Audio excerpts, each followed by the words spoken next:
વલંડી દેવી ભાગવત કથા જગદંબા પ્રાગટ્ય ઉત્સવ ઉજવાયો. વલસાડ ધરમપુર રોડ પર આવેલા વલંડી ગામે રામાપીર મંદિર ખાતે વિશ્વ વિખ્યાત સુપ્રસિદ્ધ કથાકાર પૂજ્ય શ્રી પ્રફુલભાઈ શુક્લની દેવી ભાગવત કથામાં આજે ચોથા દિવસે માં જગદંબા પ્રાગટ્ય ઉત્સવ ભારે ધામધૂમ અને ઉત્સાહથી ઉજવાયો હતો.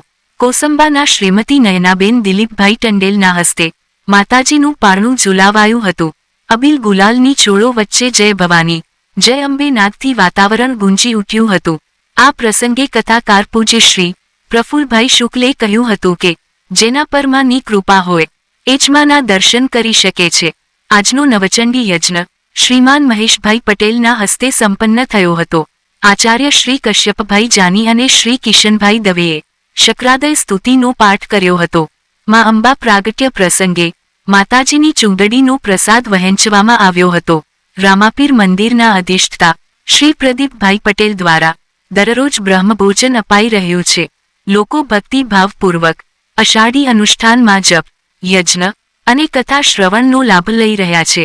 સ્વર્ગીય ગજેન્દ્રસિંહ માધવસિંહ રાઠોડના સ્મરણાર્થે તેમના પરિવારના શ્રી મુકેશસિંહ રાઠોડ દુલસાડ તરફથી 5001 રૂપિયાનું દાન તથા કોસંબાથી કથા શ્રવણ માટે પધારેલા શ્રીમતી નયનાબેન દિલીપભાઈ ટંડેલ તરફથી 16,000 રૂપિયાનું માતબર યોગદાન જાહેર કરાયું હતું. પ્રસ્તુતિ અભિનવ સુરત ન્યૂઝ ચેનલ. એડિટર પ્રકાશ પટેલ, સુરત.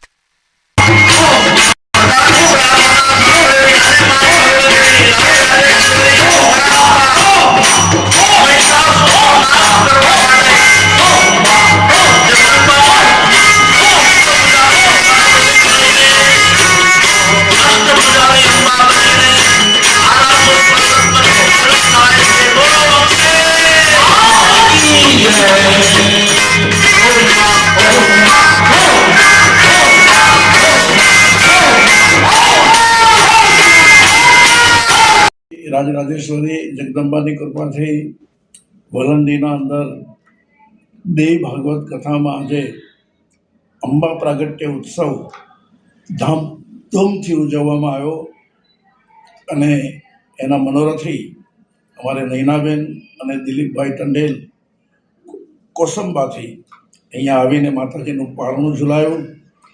આવો ભગીરથ લાભ એમને પ્રાપ્ત થયો. આજે માતાજીના પ્રાગટ્ય ઉત્સવની અંદર લોકોએ જે ભાગ લીધો, જે આનંદ કર્યો, જે મોજ કર્યો, એ ખરેખર મા પ્રગટ થયા હોય એવો અહેસાસ થતો હતો. માના ચરણોમાં પ્રાર્થના છે, બધાનું કલ્યાણ કરે, બધાને સુખી રાખે, સંપન્ન રાખે. અસ્તુ. અને છેલ્લે ફરી એક વખત અભિનવ સુરત ન્યૂઝ ટીવી ચેનલ અને એના એડિટર પ્રકાશભાઈ પટેલનો પુનઃ આભાર વ્યક્ત કરીએ છીએ કે જેણે આ ન્યૂઝને લોકો સુધી પહોંચાડી અને ફ્લેશ કર્યા. અભિનવ સુરત ન્યૂઝ. ધન્યવાદ. જય સિયારામ. દેહી સૌભાગ્ય આરોગ્ય દેહી મેં પરમમ સુખમ રૂપમ દેહી જયમ દેહી યશો દેહી દિશો જહી. આજે વલંડીની અંદર માતાજીનું પ્રાગટ્ય મહોત્સવ પૂજ્ય પ્રફુલ બાપુના સાનિધ્યની અંદર ખૂબ જ સરસ રીતે કરવામાં આવ્યું અને બે ઘડી એવું લાગતું હતું કે આપણે વલંડીમાં નહીં પરંતુ માતાજીના અંબાજીની અંદર બેસીને આ ઉત્સવ ઉજવી રહ્યા છીએ. તો જે માનું નામ લે છે એની બધી જ મનોકામના માં પૂર્ણ કરે છે. શરણાગત દીનાર્થ પરિત્રાણા પરાયણી સર્વસ્યાતિ હરે દેવી નારાયણી નમસ્તુતે. જે માનું શરણ લે છે એ બીજાને શરણ આપવા વાળો બની જાય છે. અસ્તુ. ઓમ નમઃ શિવાય. જય માતાજી, જય સિયારામ.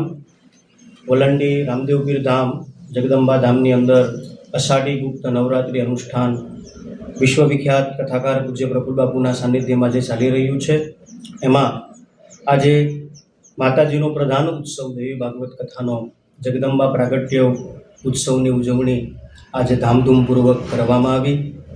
નિત્ય નિયમ અનુસાર વિદ્વાન ભૂદેવો દ્વારા માતાજીનો ચોથા દિવસનો નવચંડી યજ્ઞ સંપન્ન થયો. ગુપ્ત નવરાત્રિની અંદર યજ્ઞનું પણ વિશેષ મહાત્મય બતાવવામાં આવ્યું છે. આપણા શાસ્ત્રમાં એમ કહ્યું છે કે સ્વાહા શિવે પિતૃગણ સચ તૃપ્તિ હેતુ. નવચંડી યજ્ઞ કરવાથી આપણા પિતૃઓ તૃપ્ત થાય છે. તો પૂજ્ય બાપુના સાનિધ્યમાં જ્યારે આટલું સુંદર ભગીરથ કાર્ય આ વલંડી જગદંબા ધામની અંદર થઈ રહ્યું છે તો આપ સૌને આ યજ્ઞની અંદર પધારવા માટે, કથા શ્રવણ કરવા માટે પુનઃ ભાવભર્યું નિમંત્રણ છે. આજે જગદંબા પ્રાગટ્ય ઉત્સવ ખૂબ ધામધૂમથી પૂજ્ય બાપુએ ઉજવણી કરાવી અને પૂજ્ય બાપુએ વ્યાસપીઠ ઉપરથી કહ્યું હતું એ પ્રમાણે કે માતાજીનું પ્રાગટ્ય કેવલ પારણામાં નહીં પણ આપણા હૃદયમાં પણ થવું જોઈએ. ત્યારે ખરા અર્થમાં દેવી ભાગવત કથા શ્રવણ કરી એ ચરિતાર્થ થાય છે. તો ફરી એક વખત આપના ન્યૂઝ ટીવી ચેનલના માધ્યમથી લાખો દર્શકોને કથા શ્રવણ કરવા પધારવા ભાવભર્યું નિમંત્રણ છે. ધન્યવાદ. જય સિયારામ, જય માતાજી. અમારે જે આ બાપુજી કથા કરે છે વલંડીમાં ગુરુ બાપુ, તો મેં એની કથા સાંભળી ને અહીંયા બી મેં સાંભળવા માટે આવ્યા પહેલા દિવસે, પણ મને બહુ સારું લાગ્યું. આ કથાનો મને જે લાભ મળ્યો ને તો મને ફરી વાર મળે એવો મારી આશા છે. બસ અસ્તુ.